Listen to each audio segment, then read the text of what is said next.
man really didn't have house. But man really didn't have house. Come with me and you'll see smiling eyes open blue. They belong to that sweetheart of mine.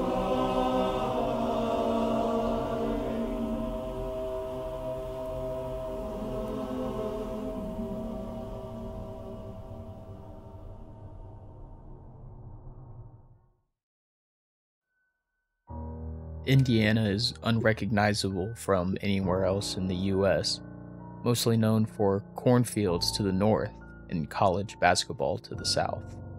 However, most believers in the paranormal will tell you that there is something otherworldly in this state. From terrifying hauntings that have caught national attention to being the home of several suicide cults that still frighten people today. It has even been the setting of horror properties such as Stranger Things and Close Encounters of the Third Kind. It is a state well known for its unusual paranormal activity, and today we will be discussing the bizarre fires that have haunted the memory of the Terre Haute area for almost an entire century. One of the strangest events in the state of Indiana, the 28 Fires of Odon, has been a conversation piece at bars, cookouts, and family gatherings for almost a century. The story of one house catching fire in 28 different places spontaneously in the night leaves a lot of room for discussion. People tell their opinion on the event and their theory on what had occurred. These theories range from the more skeptical to the supernatural, but one thing all the theories agree on is that the 28 Fires of Odon, Indiana is one of the most terrifying stories in the state's history. In the town of Odon, we are defined less by boundaries on a map than by the sense of our shared values our residents hold dear. The small town values, guided growth, preservation of historical, cultural, and natural heritage are just a few of the core principles that makes the town of Odon a wonderful place to call home. This was stated on the town's website, and perhaps is true for most of the family farms in the small town's history, all except for one, the Hackler family, in 1941. William and Minnie Hackler and their 5 children, William Jr., Dorothy, Garland, Dale, and Virginia, lived as a farming family in a large, older, 2-story home surrounded by large pine trees about 100 yards off a main road 4 miles northwest of Odon. The family had little idea of the sad history of the farmhouse they had just recently moved into.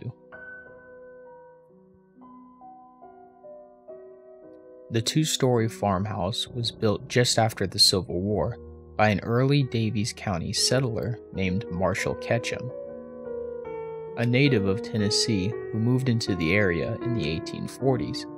In 1852, he married Margaret Sedgerwood, and while 2 children are listed in the 1860 census, it is believed they had more.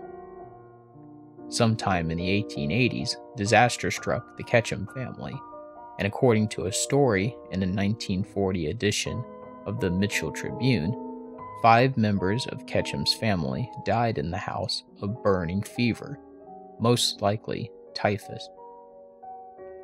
Marshal Ketchum died in 1899 of general debility. A short obituary in the Indianapolis News stated that Ketchum was identified with the history of the county from its organization to the present time and was prominent in all its affairs. However, his wife Margaret's death is still unknown.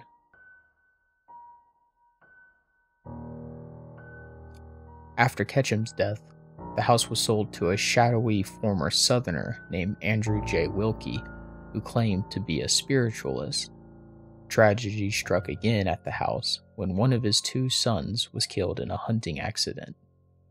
Wilkie was inconsolable and grieved over the loss of the boy for years. He reportedly even buried his son a few hundred yards west of the house. and a casket built with an embedded glass window so the child's face could be seen. Wilkie also insisted that his deceased son made his presence known to him and that he regularly conversed with him, being found sat in a seat by the nearby grave having full conversations. After Wilkie died due to old age, it was rumored that his wife moved the boy's casket to a nearby cemetery next to his father's.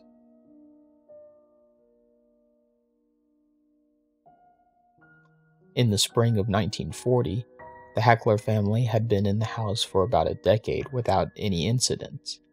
Then, on an unusually warm late June morning, something began to go horribly wrong. Just after 8 a.m., William was heading outside to start his farming chores when someone smelled smoke. The family fanned out throughout the house, and the daughter, Dorothy, found a strip of wallpaper on fire under a window in an unoccupied upstairs bedroom. The Odon Fire Department was called, and after putting out the fire, they suspected a defective hidden chimney, as the fire's origin seemed to be behind the wall. After ripping off the plaster, however, they found that there was no chimney behind it and no fire damage. Plus, since the weather was so unseasonably warm, there was no fire in the stove anyway. The fire also was not electrical in origin either, as like most rural Indiana farmhouses of that time, the house had never been wired for electricity. It was a mystery, and both parents and all the children admitted that none of them had started the fires. But the real mystery was just beginning. No sooner had the firefighters returned to the Odon Fire Department, they were then called back when Minnie discovered another fire smoldering inside a mattress in another bedroom. Then, while the fire department extinguished that fire, all hell began to break loose. Fires started everywhere. A pair of William's coveralls hanging innocently behind a door went up in flames. A fireman noticed smoke pouring from between the covers of a book, and upon opening it, found the book's interior in flames. Another fire broke out on the opposite side of the house from the first.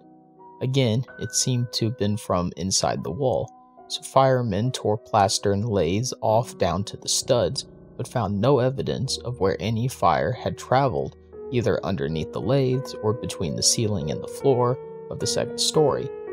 It had simply broken out, just like the first, only this time it was on the opposite side of the house. From 8 a.m. until 11 a.m., a total of 9 fires were extinguished. From that time on, all day Friday, it was just one fire after another, William told a local reporter. One fire even started inside an empty desk drawer. 2 neighboring women, concerned by the seeing commotion at the Hackler place, stopped by to see if they could help, and as they stood in the living room, the window curtains directly behind them burst into flames. Oddly, only the curtains burned, leaving the window shades untouched. Then suddenly, the curtains across the room hanging at an adjacent window ignited in the exact same fashion. In another bedroom, a paper divider that had been placed between the springs and the mattress broke out into flames, destroying the mattress. A bedspread flared and was reduced to ashes within seconds, while neighbors standing in the same room stared in horrified amazement. It was as if an invisible hand were lighting matches throughout the house. If I had not been in the house at that time and seen it with my own eyes, I would not have believed it, one of those unnamed neighbors commented to the reporter. Another neighbor was more cynical. The devil is in that house. Like reports of spontaneous combustion in humans, only the objects that burst into flames were consumed. Everything else around them was left relatively unharmed. A calendar in the kitchen burst into flames, witnessed by a firefighter who was taking a break, but it did not damage the wallpaper underneath. In all, over 100 volunteer firefighters from Odon and the town of Elnora extinguished a total of 28 fires that day. The family took what beds they had left and slept out under the night sky. With the help of friends and family, William Hackler tore apart the house. Board by board, they used the lumber to help construct a new home down the road. The family never had another incident.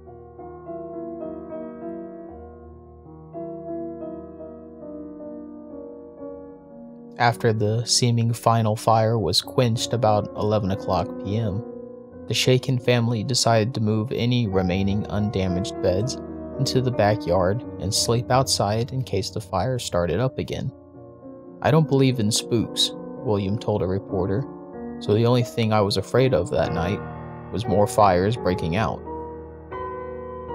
Over the next week, no new fires started, but a constant stream of curious and bewildered people visited the home, offering a myriad of explanations of what may have caused them. With no overhead power lines within miles, one person suggested the lightning rods on the roof somehow became charged, heating the nails in the structure. One man stated that the Hackler farm was situated in the center of a powerful magnetic field that triggered the fires.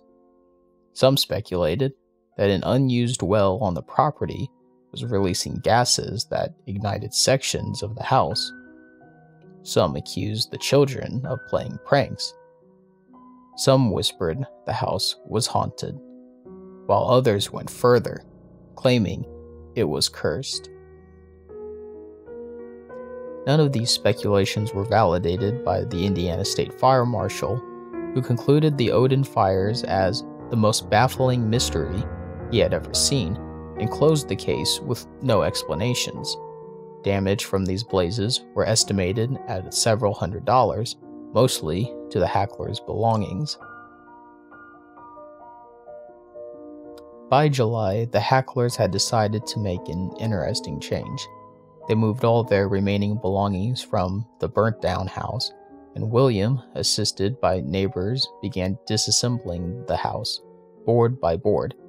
They then reconstructed it about a mile away, closer to the main highway. By August, they were moved back in. They never experienced another fire in that location, although in 1964, William and his second wife, Clara, experienced a minor flue fire in a house in nearby Bedford that caused no damage. He died in 1981 at the age of 90. With the fires defying scientific explanation, the question no one seemed to ask was the significance of the history and/or location of the house in these fires. Could it have been a demon poltergeist, as suggested by some neighbors? Or was there an unknown mystical relationship between the house, the 5 Ketchum members who died of the burning fever, and the spontaneous fires half a century later, at the time owned by a family also with 5 children, mediated somehow by the presence of Wilkie, the spiritualist, who allegedly conversed with his dead son? Did the destruction and rebuilding of the house a mile away once and for all quiet whatever restless spirits inhabited it for one day? One thing is for certain: the origin of the 28 fires burned away with the rest of the house of that fateful night in 1941. Thank you guys for watching to the end of the video. If you like these scary mysteries, please consider liking the video and subscribing to the channel down below for more content, and I will see you all in the next one.